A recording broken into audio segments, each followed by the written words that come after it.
Hey there, I'm Al Jensen, speaker and storyteller coach, and I got a question for you. If you're a public speaker and you could increase the likelihood of connecting with and influencing your audience by more than 3,000%, would you want to know how you could make that happen? Well, there is in fact a way to increase your ability to connect with your audience, to influence them, and ultimately move them to action, literally by more than 3,000%. And I got to tell you, it's way easier than you might imagine. It really is. But before I give you that insider secret, I want to share with you a little bit about this guy, about Rob Walker. Now, Rob Walker, he is a journalist at the New York Times Magazine, not the New York Times newspaper. That's different. But Rob Walker is a journalist, again, New York Times Magazine. Now, he did a special project about 18 or so years ago. I think it was the year 2002, if I'm not mistaken. He had an idea, he had an inkling, and what he did was he went out to thrift stores throughout the New York City area. So he went out to Long Island, he went to the Bronx, he went to Brooklyn, and just all over the New York City area.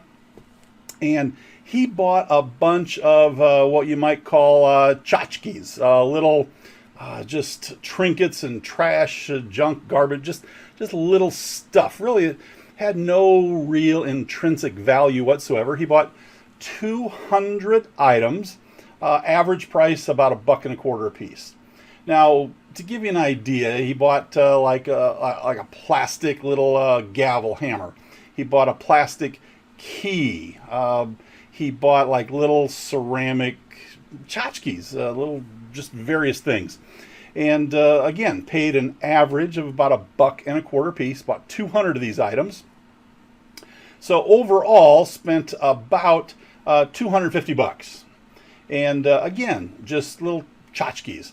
And then he went to some friends, being a journalist, he's got friends who are writers, and he asked them if they would, went to about 200, and he asked them, could you write a story about just one of these items that I bought at the thrift store? So he took a picture, sent it to him, says, hey, here's an item, can you write a story? So I don't know if this is one of the guys or not. I just found this picture. I thought, yeah, he looks like a writer. Yeah, of course, they probably don't use those kind of typewriters anymore, but he's a journalist type there. So he called his project the Significant Object Study. And the idea was we're going to tell a story. We're going to craft and create a story about these little tchotchkes that he bought at these various thrift stores throughout New York City. And again, paid $1.25 on average for them, and got these creative writers to come up with these stories. And once they did, all these people said yes, and they'll do it, and they sent him the stories. And after a couple of months, he collected them all. Guess what he did? Went back to eBay, and he posted all these items on eBay along with these creative stories to back up these particular items that he was going to sell on eBay. And here's an example of one that he sold. This is one of the item, little like a plastic ceramic horse that he paid 99 cents for at one of the thrift stores. Paid 99 cents, all right? And sold for, you want to take a guess? Any idea? Now, remember, he had a great story behind this. What do you suppose that little horse, there, take a look at it again, paid 99 cents. What do you suppose it sold for? Any guesses? There you go, $62.95. $62.95. Remember, he bought 200 items, spent $250. After adding the stories, he sold every one of those items on eBay, nearly $8,000. So $250 to $8,000, a gross profit margin of 3,200%. How in the world is that possible? Let me tell you. It's called the power of storytelling. The power of storytelling. Now, if you're a speaker, a public speaker, you are speaking on stage, I'm sure, for one of two reasons. Number one, you're speaking for applause. You're an entertaining speaker to entertain people to get applause, or you're speaking for a cause. And most speakers, generally speaking, speak to audiences to move them to action, to sell them on a thought or an idea, maybe speak on behalf of a political candidate, maybe speak on a cause to stop littering or to stop using plastic or to conserve water or whatever the case might be. So generally speaking, we're going to sell them on a thought or an idea. And most speakers, when they're speaking for a cause, use one of two approaches to convince their audience to follow or to buy into what it is that they want them to do. They'll either use data and logic, which a lot of speakers will use that, charts and graphs and numbers and percentages, and follow the data and the logic,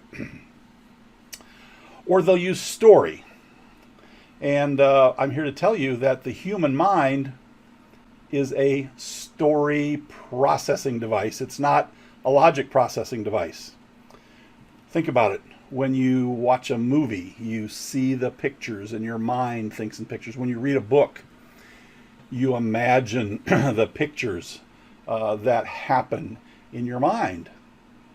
So the mind thinks in terms of pictures. It doesn't think in terms of letters and charts and graphs and things like that. So the mind really processes and works through story, through images.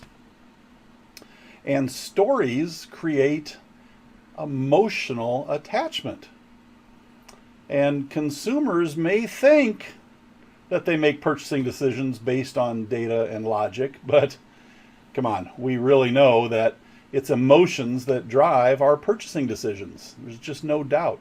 It is the emotions that drive those decisions. So if you learn to tell a story from the stage and you learn to move your audience to action, perhaps to the tune of maybe more than 3,000%, that is why Gary Vaynerchuk says that storytelling is by far the most underrated skill in business today. It's why Seth Godin says that marketing is no longer about the stuff that you make, but it is indeed about the stories that you tell. It's why Steve Jobs proclaimed that the most powerful person in the world is the storyteller. So, what are you waiting for? If you're waiting for a sign, I hope you know this. This is your sign. No one sees the world the way that you do. So no one can tell the stories that you can tell. So I urge you to tell your story. Leave your legacy. Change the world. I'm Al Jensen, speaker, storytelling coach. I want to shout out to Ann Bernard at the First Time Storytelling Summit. She's doing a great job there. Check out the other sessions at the First Time Storytelling Summit. She's got a great program with her First Time Storytelling book, her First Time Storytelling podcast. All the stuff she does is just great work. She's got a group of coaches, so she can help you if you're a first-time storyteller. She can work with you there. If you want to reach me, you can reach out to her and she can put you through to me.